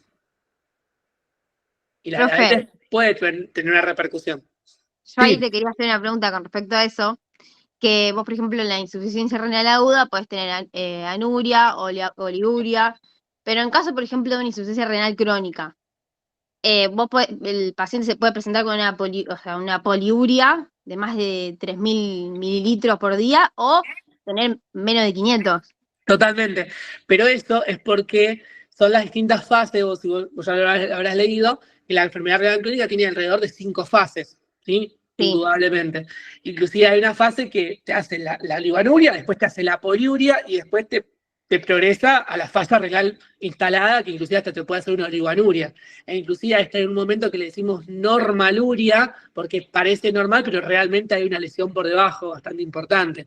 Pero es verdad lo que vos decís. Hay pacientes que te hacen la fase poliúrica y después te la clava. Inclusive la lesión renal aguda, en algunos pacientes cuando se instala, el paciente te hace la oliguria o la anuria. Después cuando vos le empezás a pasarle líquido, extraplanes, y intentás estimular, eso te hace la fase poliúrica, pero no necesariamente llega a la enfermedad renal crónica. Por ejemplo, yo tengo una paciente internada por exceso de consumo y ingesta medicamentosa. La paciente hizo una gran cantidad de medicamentos, me equivoco, era paracetamol, diclofenac, un antibiótico, y hizo una lesión renal aguda, porque no se conocía previamente, no tenía lesiones, tenía un laboratorio previo normal. Al principio, arrancó con, la verdad que la creatinina le daba de 3, un poco más. Ahora está con una creatinina con 1,9, está en su fase poliúrica que te orina alrededor de 6 litros por día. Y vos la tenés que correr atrás para que la orina que pierde, el líquido que pierde, no se deshidrate. Le tenés que pasar la misma cantidad de líquido de lo que sale que lo que entra. Y ahí lo está haciendo en el contexto de una lesión renal aguda. Por eso te quiero decir que puede estar en las dos, sí, pero la lesión renal crónica a veces tiene este episodio más que nada por la evolutividad en las 5 fases que hace la enfermedad renal crónica. Ah, genial. Está bien. O sea, puede estar en la distinta fase de la diuresis, claro. Está bien, en las dos situaciones está bien lo que vos decís, pero bueno, contextualizarlo en el paciente. Es un poco complicado porque al estar en tercero, uno se está un poco más lejos de ver esa situación. Pero bueno, mi función como profe es traerte y decir, che, fíjate que no siempre están así como por ahí en el libro lo dice. Ok, gracias. Profe, una pregunta. Sí, con respecto a la clasificación, ¿solamente la de aquí hay que remarcar más que las otras? Es la más actual, Las otras se dejaron de usar, por eso. Saber que existen, ¿sí? Pero la aquí, es decir, una AQI1, una lesión renal aguda. AQI1 es nuestra forma para entendernos. Es como el vocabulario que uno ahora tiene, el AQI1. Es como para decir, no sé, la enfermedad renal crónica, una CADIGO 1. Es como para que uno se ordene. Es el vocabulario que uno utiliza para decir, che, vos sos nefrólogo, vos cardiólogo, vos clínico, todos entendamos que un AQI1 es un AQI1 y no se discute. Listo, profe, gracias. Dentro, bueno, solamente es lesión, usted va a dar lesión renal aguda, crónica no. Si me No, dejan, no pregunto, porque si dentro, me no, dejan de renal crónica. no, porque dentro de las crónicas está la diabetes y la hipertensión. Ahora te consulto, la hiperplasia Mirá, prostática vos benigna. estás ansiosa, pero yo no No, dije no, que terminé la pregunto. clase, ¿eh? Ah, no, listo, listo. Ah, Perdón. no, está bien, sí, obvio. Ahora voy a hablar un poquitito de enfermedad.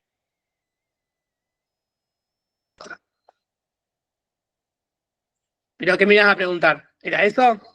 ¿Por la diabetes y la hipertensión? No, claro, porque vos nombraste las causas postrenales, pero una hiperplasia prostática benigna, obviamente, si no es detectada en la fase aguda, digamos, se cronifica y termina en una insuficiencia renal crónica. Totalmente.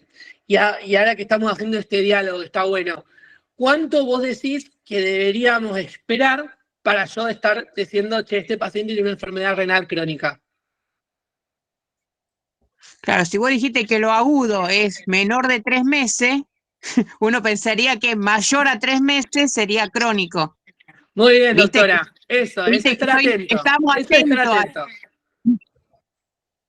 Muy bien, muy bien. Cuando quiera, vengan a mis clases. Pero bueno, eso por lesión renal aguda. Si no hay más preguntas sobre eso, le hablamos un poquito de enfermedad renal crónica.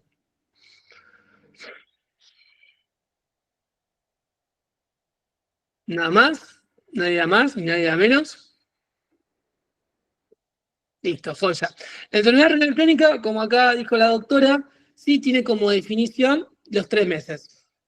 Alteración estructural o funcional del riñón en un periodo no menor de 3 meses. ¿Sí? Esto es importante. ¿Por qué? Porque le llega un paciente, le hace un laboratorio y tiene 1,4 de creatinina, su pregunta es ir corriendo y decirle al paciente, ¿tenés un laboratorio previo? Ese laboratorio, ¿de cuándo es? ¿De hace un mes? ¿Hace 2 meses? ¿Hace 3 años? Hoy que está todo digitalizado, por ejemplo, yo con el lugar que trabajo, toco un icono del laboratorio y me aparecen todos los laboratorios previos del paciente y yo ya puedo ver que, no sé, 2025, desde el 2021, tiene 1,8 de crati. Ya está, no me la vuelo, porque lo tengo ahí. Pero por ahí el paciente tiene, o inclusive hay pacientes que se olvidan de decirlo y ya se conocen con la enfermedad renal crónica. ¿Sí?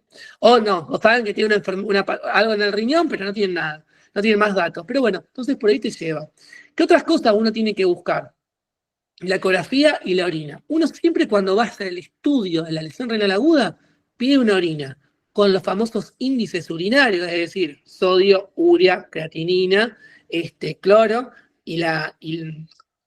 sodio, potasio, cloro, urea, creatinina, que son los famosos índices urinarios, que nosotros después hacemos esa fracción de sodio, y a su vez también nos da información si es renal, si es aguda o si es crónica, y a su vez tenemos que pedir que más una ecografía, porque uno tiene que dar la pared de la corteza y la médula, y a su vez el grado de lesión, obviamente, que tenga el paciente, si son más chiquitos, si son más grandes, o hay algunas excepciones también. Pero en líneas generales, cuando uno estudia, siempre tiene que ir a buscar laboratorios previos. O por eso estaba este concepto, por ahí el paciente no tiene un laboratorio previo, y bueno, entonces por ahí la lesión renal es de tiempo incierto. Lo tengo que estudiar un poquito más, tengo que preguntarle, o tengo que ir a buscar otras cosas. Como bien dijo la doctora, en una diabetes, tal vez yo no tenga un laboratorio previo, pero le pido una orina y, opa la cosa, me viene una proteinuria, me viene una microalbuminuria. Epa, digo, ¿qué es esto? En un paciente diabético, una proteinuria y una microalbuminuria es para tenerlo entre ceja y ceja. Le pido una orina de 24 horas. Entonces es importante. ¿Qué hay que considerar en estos pacientes? El filtrado glomerular, el punto de partida es 60 miligramos por decilitro. Un valor menor ya nos está hablando de que es esa enfermedad renal. Con más de 3 meses hay que clasificarla. Y algo importante, yo también que ustedes tienen que saber, es el clearance de creatinina. Acostúmbrense desde la hora, inclusive, no está mal tener una práctica, si tienen a alguien cercano que tenga un laboratorio, usen las fórmulas de clearance de creatinina. Hay varias. Hay algunas creatininas que son la CKEPI y la MRD. Una utilizan la edad, otra utilizan el peso. La MRD, por ejemplo, solamente utiliza la edad del paciente y la creatinina y les permite saber el clearance de creatinina. Otras inclusive le usan hasta el peso, la etnia. y les da un valor. Ese valor es el que es de creatinina. Es realmente cuánto está filtrando. ¿Y por qué es importante? Porque a veces la creatinina como valor les da 1,3. Pero no es lo mismo que tenga 1,3 un paciente de 20 años que tenga 1,3 un paciente de 95 años. Porque los hay. ¿Sí? Porque ustedes van a tener que empezar a atender pacientes. Yo atiendo pacientes de hasta 99 años. Y tengo que tomar conductas. Entonces, siempre acostúmbrense a no solamente ver la creatinina, sino también miren el clearance de creatinina. Porque a veces la creatinina les da bien, pero el clearance de creatinina les da mal, ¿sí? O por lo menos le da para después clasificar en qué tipo de enfermedad renal crónica tiene el paciente. Esto es importante a considerar. Porque justamente cuando ustedes hacen el clearance de creatinina, ustedes utilizan la clasificación de la enfermedad renal crónica, tienen que hacer la clasificación que se llama la KDIGO, que es como la forma también, como antes decíamos la AKI, para la enfermedad renal crónica tenemos el KDIGO. El KDIGO que usa justamente el filtrado glomerular y a su vez también utiliza la albúmina. Recuerden siempre que las proteínas en la orina pueden deberse a dos causas, o porque tiene mucha presión para que pase, o porque justamente las está perdiendo porque hay una lesión. Entonces, a veces, inclusive, antes de que esté alterada el clearance de creatinina, ya hay proteínas, ya hay albúmina.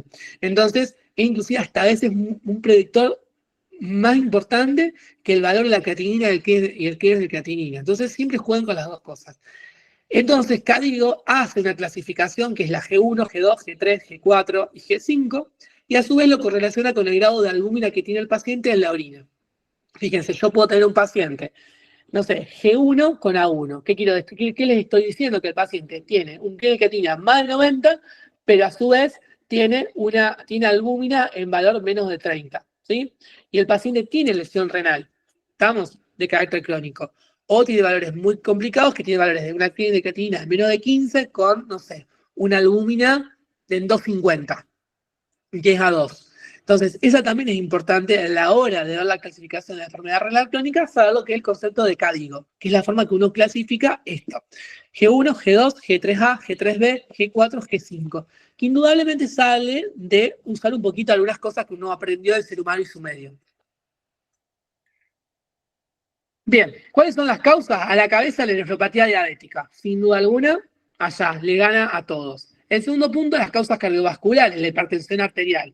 Estos son los famosos estudios de órgano blanco que uno tiene que hacer a la hora de abordar un paciente. Por ahí el paciente, yo tengo pacientes que, no sé, su forma de internación es una cetoacidosis diabética. Para los que no saben y para los que saben, la complicación aguda, la formación de los cuerpos cetónicos en un paciente, que eso va acompañado de un montón de criterios, en el contexto de una hiperglicemia, ¿sí?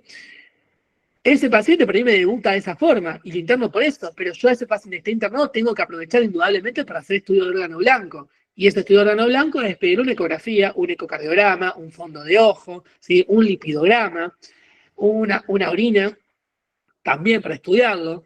Esos son estudios de órgano blanco. En pacientes cardiovasculares en algún momento les tengo que hacer una orina, les tengo que hacer una ecografía abdominal. Algunos más seguidos, otros más distanciados.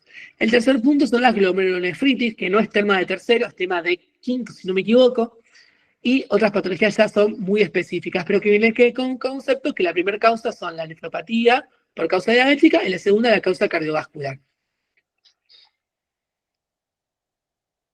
Bueno, creo que ahí está. ¿Qué alteraciones uno va a encontrar puntualmente en estos pacientes? La primera es la alteración de los minerales. Yo les había hablado que el paciente con enfermedad renal crónica cursa con hipocalcemia, o sea, disminución de la absorción de la vitamina D, más que nada a nivel intestinal. Eso va a llevar a una hipocalcemia, disminuye el calcio. Obviamente el organismo va a intentar buscar calcio, ¿dónde lo va a buscar? En el hueso, y entonces eso va a producir la hiperfosfatemia. Entonces, tenemos la hipovitaminosis D, vitamina D, tenemos la hipocalcemia, tengo la hiperfosfatemia, y si tengo aumento de fosfato, ¿quién va a acompañar? La paratormona, que va a aumentar, y va a producir un hiperparatiroidismo secundario. Entonces, ¿cómo es el patrón en la enfermedad renal crónica de las alteraciones de los minerales? Hipovitaminosis, hipocalcemia, hiperfosfatemia e hiperparatiroidismo secundario, ¿sí? que ese aumento de la calcificación ese calcio que uno saca de las estructuras que produce hipocalcemia, va a terminar formando estructuras de calcio en otros lugares, como lo que puede producir las calcificaciones extraesqueléticas, que a veces van a haber arteriolas, arterias, que tienen esas calcificaciones típicas que a veces pueden aparecer en los estudios imagenológicos. Pero el patrón siempre es hipovinaminosis, hipocalcemia, hiperfosfatemia y hiperparatiroidismo secundario. Otra de las alteraciones, como yo le decía, si el paciente tenemos la disminución de eritropoyetina en el riñón, yo no puedo tener el déficit absoluto de hierro, la beta B12 disminuye, el ácido fólico se disminuyen todos los elementos para la eritropoyesis, eso lleva indudablemente a la anemia, ¿sí? Ya han estudiado en injuria todo lo que es la anemia, las causas de anemia, el perfil ferrocinético y cómo estudiamos las anemias.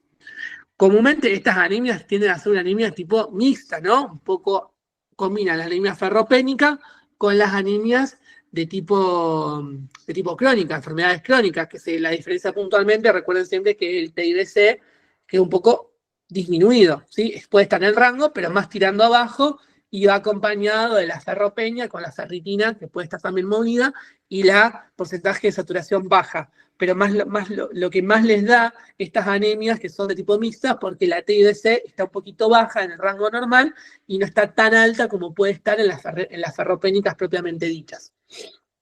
Si quieren, algún día hacemos una clase de anemias también, que me quedó pendiente. Después tenemos alteraciones de la coagulación, obviamente porque con la pérdida de todos los elementos lleva a la alteración de la disfunción plaquetaria, que puede ser también acompañada de alteraciones endoteliales.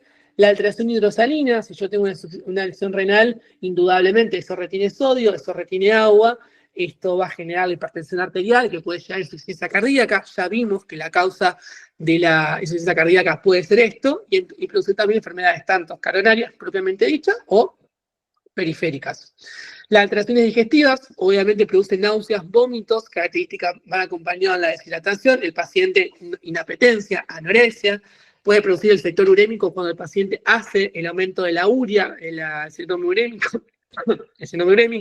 y el déficit de la absorción que lleva indudablemente a la disminución de los nutrientes. Bueno, y a veces puede producir una úlcera gástrica también. Las alteraciones neurológicas, cuando uno estudia el aumento de la uremia, porque es un elemento tóxico, puede producir mononeuropatías, puede llevar a encefalopatía urémica, que el paciente genera las convulsiones, inclusive hasta puede producir coma. O sea, uno va a ir a buscar eso, como la clínica. Las alteraciones cutáneas es esa coloración tipo cetrina, que es una coloración mixtosa, porque combina un poco esta palidez con ese color típico de la urea, es medio amarronado, ocre, por así decirlo, que tiene esa característica entre pálido y amarillento, que no es ictericia. Pueden buscar imágenes, esta coloración cetrina, que es típica del paciente que tiene un aumento de la urea. La escarcha urémica, que es el paciente que después de sudar le queda pegado, como se le producen como unas costras, por así decirlo, que es el exceso de urea, es esa típica escarcha, y el prurito, obviamente, por el aumento de la urea. La alteración inmunológica, estos pacientes con enfermedad renal crónica son pacientes que tienen una inmunodepresión, por lo tanto es importante tener en cuenta la vacunación de estos pacientes, y creo que esto es bastante importante, esto está en la bibliografía que uno estudió, que yo tomé para hacer la clase, y tener en cuenta esto. La enfermedad renal crónica tienen que saber la definición, el punto de corte de los 3 meses, saber clasificarla, saber entender que no solamente es por la creatinina, sino también por el índice de creatinina, y prestarle bastante atención a la albúmina y a la proteína en general, cuando está en rango nefrótico, cuando está en rango nefrítico, eso ya lo mencionamos en defensa. Saber que a veces son la complicación de las lesiones renales agudas si no las resolvemos, y obviamente todas las alteraciones que eso produce, que son las que yo anteriormente mencioné. Yo después en el Power les mando, son 2-3 datos. Esto en realidad es como uno estudia la insuficiencia renal aguda, no es algo que tengan que saber, pero por ahí fíjense que va mencionando algunas cosas que uno dice, che, ¿por qué estudio esto? A mí siempre me pasaba que a veces cuando era estudiante decía, ¿por qué estoy estudiando esto?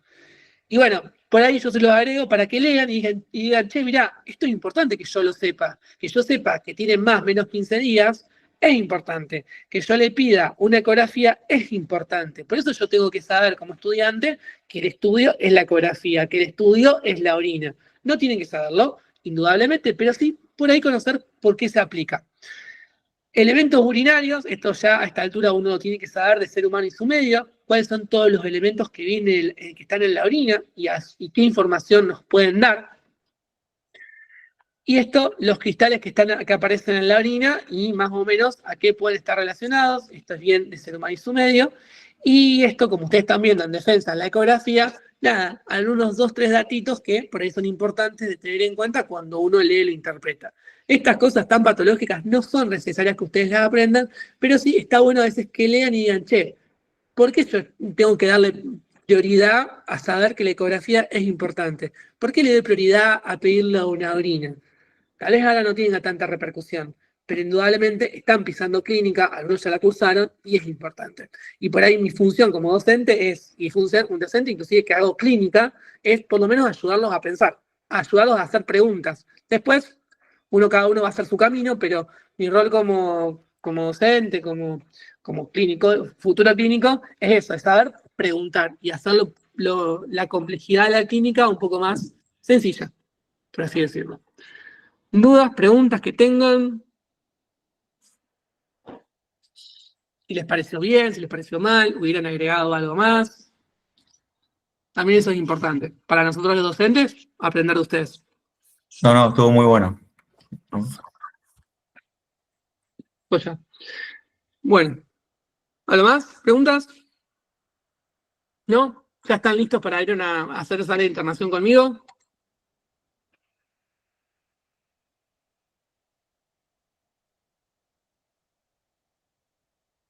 Joya. Bueno, chicos, si no tienen ninguna duda, lo que necesiten, de última le preguntan a Valen, se comunica conmigo, me pasa las preguntas, no tengo problema. Inclusive siempre están invitados a mis clases, yo doy clases lunes y martes, los buscan ahí en las clases de Semien si necesitan algo, inclusive lo que necesiten, desde preguntas, material o algo que les pueda ayudar, no hay ningún problema. Y eso, disponible para darles una mano. ¿Vamos? Gracias, profe. De nada, chicos. Gracias. Muchas gracias. Nos vemos. Chau, chau. Gracias.